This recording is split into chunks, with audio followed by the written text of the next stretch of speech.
the small village of Bebe, nestled in the heart of the Visayan region, a sense of unease settled over the residents, like a shroud. It started with the disappearance of a young pregnant woman, Maria, who had ventured into the forest to gather firewood.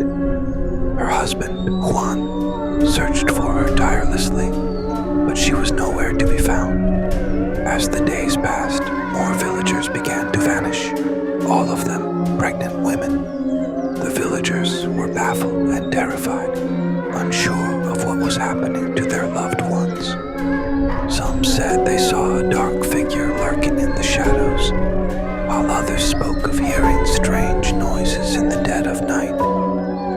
Juan, determined to find his missing wife, sought the help of the village elder, a wise and aged woman named Nena. She listened to Juan's story and nodded gravely. "I fear we are dealing with an Aswang," she said, her voice barely above a whisper. Juan's eyes widened in horror. He had heard stories of the Aswang, a bloodthirsty creature that preyed on pregnant women and unborn children. Nena handed Juan a small pouch containing a few cloves of garlic and a vial of holy water. "These will protect you from the Aswang's powers," she said. "But you must be careful, Juan. The Aswang is cunning and will stop at nothing to claim her next victim."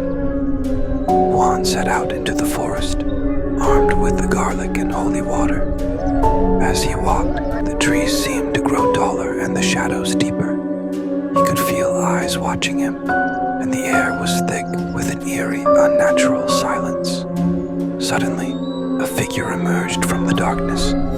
It was Maria, or at least, it was Maria's body.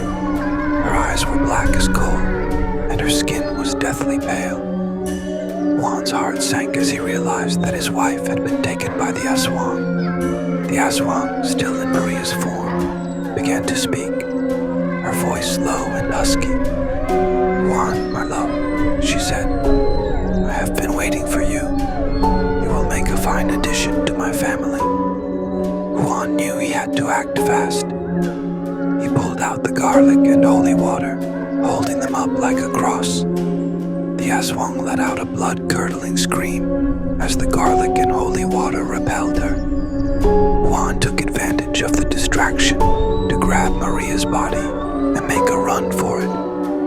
As they emerged from the forest, the villagers who had been searching for Juan saw the Aswang in her true form, a towering winged creature with eyes that glowed like embers.